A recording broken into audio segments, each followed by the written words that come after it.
네, 4월 총선을 불과 40여일 앞두고 민주당 내부의 갈등이 이렇게 확산하고 있습니다. 임종석 전 청와대 비서실장의 서울 중성동갑 출마 배제에 따른 여파에도 관심이 쏠리고 있는데요. 총선 큐, 오늘은 박범계 민주당 선관위원장과 함께 이야기 이어가겠습니다. 네, 안녕하십니까? 네, 반갑습니다. 네. 선관위원장이신 거잖아요. 네, 선거관리위원장. 네, 낯섭니다. 네, 어떤 점에서 낯서신 건가요? 선거 관리. 글쎄요, 뭐 아무튼 저 스스로 굉장히 자연스럽지 않다. 그러나 어쩔 수 없이 맡게 될 수밖에 없는 그런 작품의 당의 상황, 그런 것들이 좀 낯설죠. 일단 전임이신 정필모 전 위원장 네, 같은 경우 네. 건강상의 이유인데 최근 당내 불거지고 있는 뭐 여론조사 문제 등과는 네. 무관한 겁니까? 글쎄요, 뭐 제가 이제 어제 발령이 돼서 오늘 네. 아침 오전에서야 이제 선관위원들 만나고 당직자들을 만났는데 네. 자초지정은 뭐 잘 모르겠습니다. 근데 전임 정필범 위원장께서 건강상의 이유를 들었으니까 네. 뭐 저로서는 그렇게 뭐 달리 믿지 않을 이유가 없다고 생각합니다. 네. 드러난 이유 그대로다 이렇게 생각하시는 거고 오늘 속보가 여러 나왔습니다. 예. 박범계 선관위원장 섭외가 되자마자 막 속보가 쏟아지고 예. 있는데 질문도 하나씩 드리겠습니다. 네. 먼저 전현희 전 국민권익위원장의 전략 공천이 됐는데 어떻습니까? 지금 임종석 전 실장 같은 경우 사실상 공천 배제 이렇게 언론에서 보도가 되고 있거든요. 중성동 갑에서 공천이 배제된 거죠. 그러니까 네. 임종석 전 실장께서 당신이 이제 국회의원을 했던 그 지역에 그 연고가 있기 때문에 그 지역으로 와서 네. 총선에 나가고 싶은 그런 열망과 희망은 충분히 있을 수 있다고 생각합니다.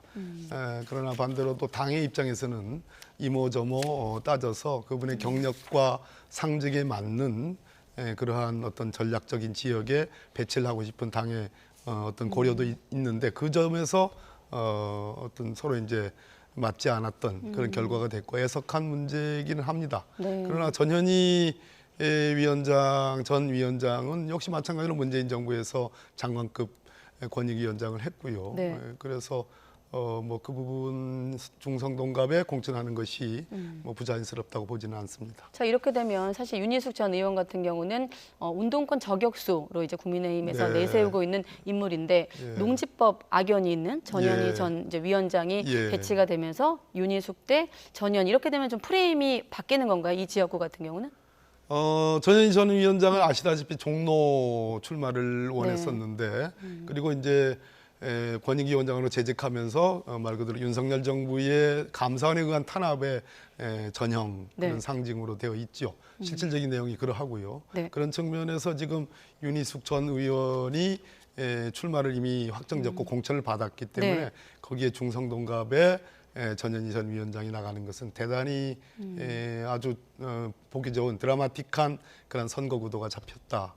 볼만한 선거가 되겠다는 생각입니다. 그러면 바꿔 말해 윤희숙 전 의원 입장에서는 어떨까요? 전현희 물론 확정이 됐습니다만 임종석 전 실장이 만약에 이제 배정이 됐다면 좀 누가 더 어려웠을까요? 글쎄요, 그거는 뭐 예측할 수 없는 문제긴 하죠. 네. 뭐 임종석 전 실장 경쟁력을 지금 여기서 그 지역에 공천이 배제됐으니까 설명하기 그렇습니다만 전현희 전 위원장 굉장히 국민적 인지도가 높은 그리고 이미지도 좋지 않습니까? 네. 그래서 윤희숙 전 의원 뭐 못지않게 괜찮은 인사로 보는데 아주 용호상박의 멋진 싸움이 될 거라고 그 두 사람의 그 프레임이 이제 어떻게 될까요?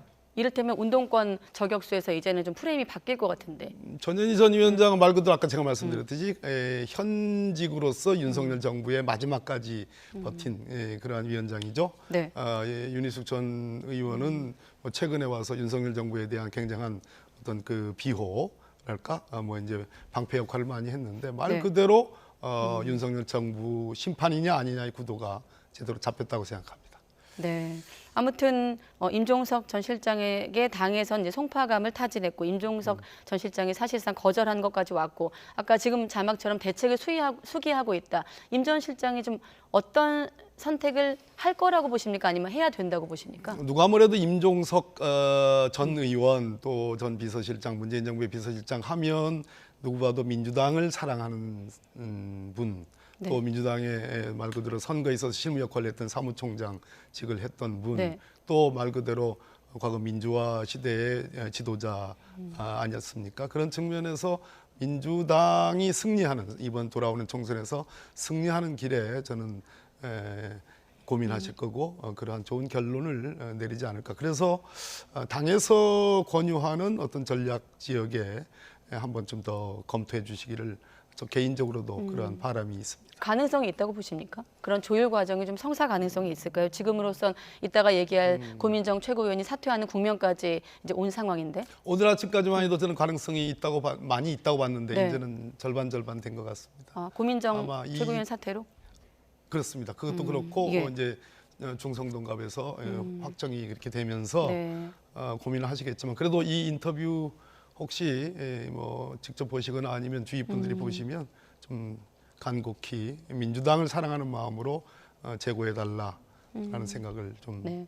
드리고 싶습니다. 네, 박범계 선관위원장의 메시지는 재고해달라라는 것을 YTN 뉴스큐를 통해서 제안을 했는데 혹시 대책을 수기하고 있다고 했으니까 이 내용을 좀 포함해서 들려오면 다시 한번 알려드리기로 하고 자 지금 보면 우리가 이번 주 헤드라인이 내내가 임 전 실장이 이번 개파 갈등의 뇌관이다 이렇게 지목이 되고 있거든요. 자 이후 상황을 한번 예상해 본다면 고민정 이제 최고위원이 사퇴까지 했는데 지도부 균열이 지금 노출되고 있는 상황이거든요. 당 밖에서 볼 때는 지금 의총도 열리고 있고요. 네. 부인할 수 없는 사실이고요. 지금도 의총 중인데 네.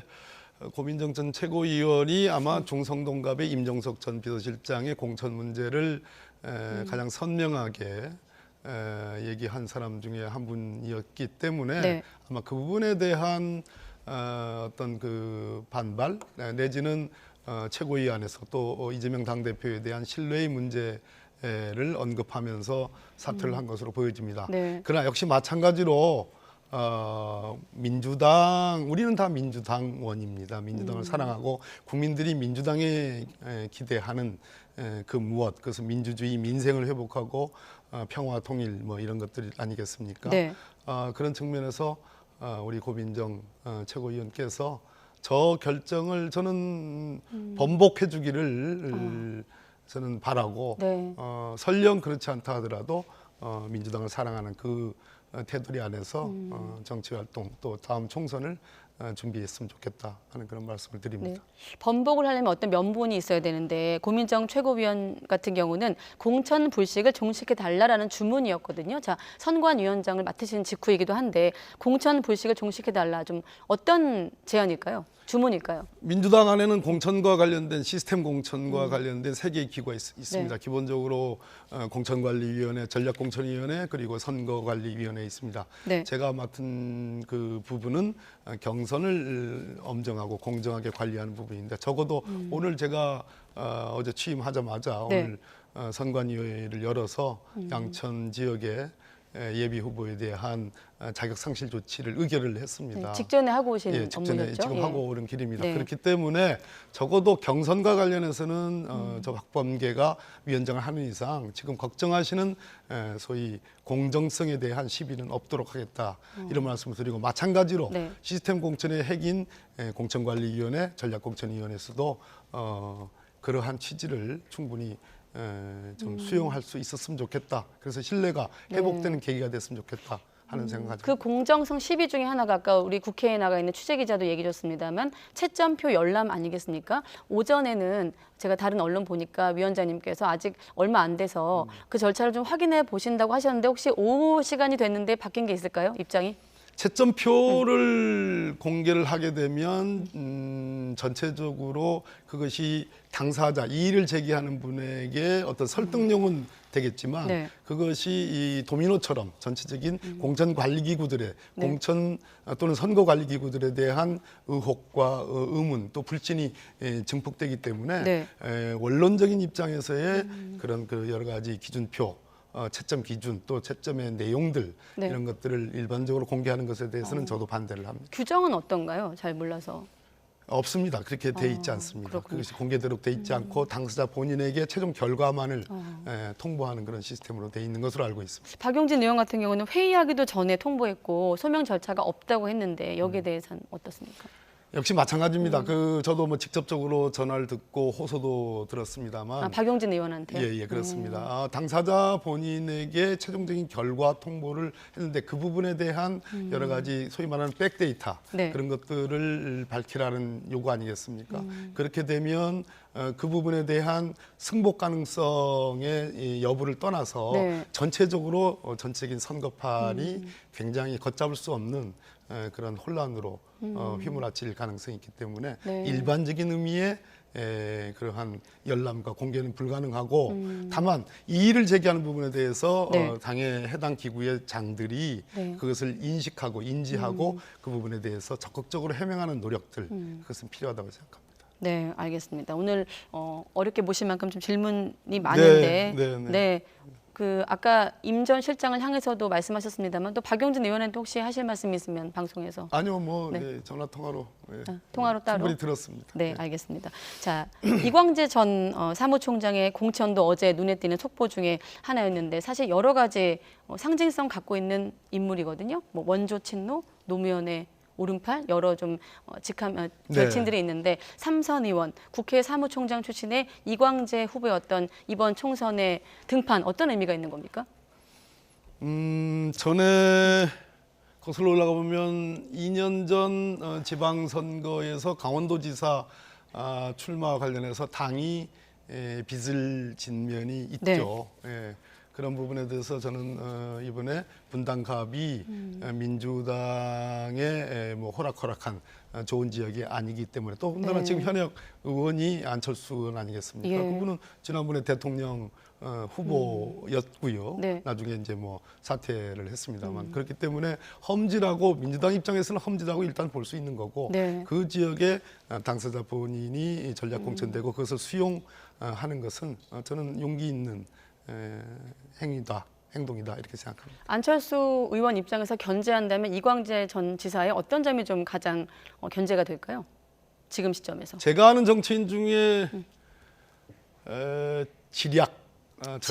전략을 갖고 있는 아주 영민한 정치인 하면 몇 손가락 꼽을 수 있는데 그 중에 한 분입니다. 그래서 그런 측면에서 상당한 그 순발력을 대응을 해야 될 겁니다.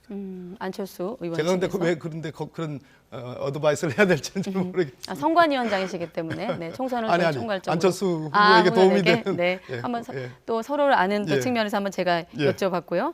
또 이런 잡음 때문인지 아무튼 뭐 더 잘하시겠습니다. 여론의 추이가 좀 민주당에 불리하게 나오고 네, 있거든요. 네. 민심은 좀 어떻게 읽고 현상적으로 계십니까? 여러 데이터들이 그렇게 나오고 있는 건 네. 틀림없는 사실이고 다만 변명할 수 있다면 2월 소위 공천 과정에서 이 소리는 네. 민주당이 더 높은 건 맞고 국민의힘은 거의 뭐 무풍지대 아니겠습니까? 그것을 네. 자랑으로 삼던데 네. 그래서 이게 자랑이 될는지 용액관 또는 내지는 말 그대로 현역 불패의 네. 무감동한 전혀 무감각한 그런 공천을 하고 있는데 그런 측면에서 우리 당의 시끄러움이 있으나 그것은 좋은 선량을 뽑기 위한 어떤 민주적 질서 속에서의 진통의 한 과정이다. 또 하나 지금 나오는 여론조사들이 대단히 보수 과표집이 대단히 높습니다. 네. 그런 측면을 잘 분석을 해야 될 텐데요. 결론은 3월달 여론이 중요하지 않느냐. 공천이 거의 마무리되는 시점에서. 공천 마무리되는 시점까지 여론 추이를 좀 봐야 된다 예, 이런 그렇습니다. 말씀이시고. 그러나 예. 이번 선거가 윤석열 대통령, 윤석열 정부가 이끄는 소위 경제 폭망, 민생의 어려움, 그리고 남북 관계에서 위기로 치닫고 있고 또 여러 가지 민주주의와 인권의 후퇴 이런 부분에 대한 우리 시민 국민들의 어떤 확고한 어떤 비판, 심판은 저는 밑바닥 정서에서 여전하다 이렇게 말씀드리겠습니다. 근데 아직은 좀 뭐 3월 보셔야 된다고 말씀하셨습니다만 아직은 그런 메시지가 민주당에서 나오기보다는 공천 잡음이나 국면. 네, 공천 국면인데 이게 끝나면 그런 메시지가 나올까요? 전열을 정비해서 당연히 당이 화력을 집중해야 될 요소라고 생각합니다. 네, 알겠습니다. 저는 박범계 의원이 개인적으로 좀 웃으시면 좀 불안한데 네. 혹시 방송에서 또 웃으시면 어떡하나 네, 네, 싶은데 네. 아까 한동훈 비대위원장 그 예. 발언 때 또 약간 미소를 지으셨거든요. 조용하고 승복하는 공천이다 했을 때 어떤 의미의 미소였나요? 결국은 저를 또 웃음을 짓게 만드시네요. 크게 웃으시면 제가 불안합니다. 네. 네. 아유 불안해하실 거 없습니다. 언어를 좀 아꼈으면 좋겠다 이런 말씀도 하셨고요. 예. 한동훈 비대위원장을 예, 향해서 예, 그렇습니다. 여러 좀 예전에도 설화도 있으셨던 예, 인연도 예. 있고 한동훈 비대위원장의 지금의 공천 국면은 어떻게 평가하십니까? 무풍이죠. 바람이 전혀 없는 또 집권 여당의 힘 미 작용하는 것 같고 또 한간에는 뭐 제가 그렇게 정확히 진단하는 건 아니지만 예. 캐비넷 얘기도 있습니다. 대검찰청 캐비넷 얘기도 그런 것이 뭐 사실인지 여부는 분명하지 않습니다만 네. 그러나 역시 두고 봐야 될 것은 TK와 아까 저 자막에도 나왔듯이 네. 여당의 절대 우세한 강남 지역의 공천 문제가 아직 남아 있기 때문에 저희들 입장에서는 일부 지적하는 것처럼 내일 있을 내일인가요? 29일이 내일이죠. 네. 소위 말해서 김건희 특검법 등의 재의결 절차의 방탄용 아닌가 하는 그러한 의심이 없잖아 있습니다. 그러면 지금 어떻습니까? 국민의힘의 전반적인 공천에 대해서 무음 공천이다. 그렇습니다. 앞으로 좀 더 무음, 무풍, 무감동 뭐 그런 거 아니겠습니까? 조용하고 승복하는 공천이라는 한동훈 비대위원장의 표현에 대해서 어떻게 보십니까? 글쎄요, 조용한 민주주의가 조용한 건가요? 일단 정당제도라는 것이 조용한 제도의 설계가 아니거든요. 네. 정당제도는 그 안에서 정당민주주의를 구가하고 정당민주주의는 서로 다른 목소리들이 치고받으면서 그러나 네. 최종적으로 결론에 수렴하는 그 과정이 정당민주주의고 정당민주주의를 발현시키는 것이 선거제도인데 그런 측면에서 우리 민주주의 교과서에 나오는 말과는 다릅니다. 네, 말씀 나온 김에 사실 야당의 어떤 공천 국면은 집권 여당보다는 시끄러운 게 사실 맞는 건데 네. 이번이 좀 유난스러운 겁니까? 원래 이랬습니까? 어떻게 보십니까? 저도 여러 번 선거에 출마했고 이제 사선에 도전을 하는 거니까 비교하는 이번 선거는 언론이 더 시끄러운 것 같습니다. 시끄러운 것 같다. 언론이 더 시끄러운 것 같아요. 언론이 네. 어떤 의미인가요? 네. 그냥 이해하시는 대로 느끼시는 대로 그렇게 야당에 좀 불리한 지형이라고 저는 보십니까? 그렇게 느낍니다. 언론의 구도가 언론이 좀 시끄럽다는 말씀을 들어봤는데 한 가지 끝으로 국민의힘에서 최근 보면 한강벨트 표심 공략에 좀 자신감을 내비치고 있거든요. 선관위원장 맡으셨는데 아까 우리가 얘기했던 뭐 중동 성동을 지역도 있었고요. 마포갑, 양천갑 다 포함해서 한강벨트는 어떻게 좀 보시는지 수도권 표심이라고 좀 말씀드릴까요? 수도권 네. 표심 뭐 제가 우리 당에 소위 이제 전략위원회를 들어가서 1년 반 쭉 봐왔는데요. 네. 뭐 들쑥날쑥합니다만 전체적으로 윤석열 정부에 대한 심판 분위기는 여전합니다. 네. 지금부터가 문제라고 생각하고 물론 한강벨트가 최대의 격전지가 될 것은 틀림없죠. 네. 틀림없고 지난 2년 전에 대통령 선거와 지방선거의 소위 여론조사 데이터와 네. 현재 불리하다고 말씀하신 그 데이터의 어떤 세부 내용을 잘 따져보면 네. 저희들로서는 지금부터 잘하면 저희들로서는 좋은 승부, 이기는 승부로 간다고 저는 생각합니다. 네, 단답형으로 지난번에 49개 중에 8석이 국민의힘이었거든요. 비슷할 걸로 보십니까? 아니면 그 이상? 민주당 입장에서? 네, 너무 어려운 질문인데요. 예, 지금 네. 잘해야죠. 네, 네. 알겠습니다. 어려운 질문에 대한 답변까지 듣고 네. 마무리하겠습니다. 박범계 민주당 선관위원장과 함께했습니다. 고맙습니다. 네, 반갑습니다.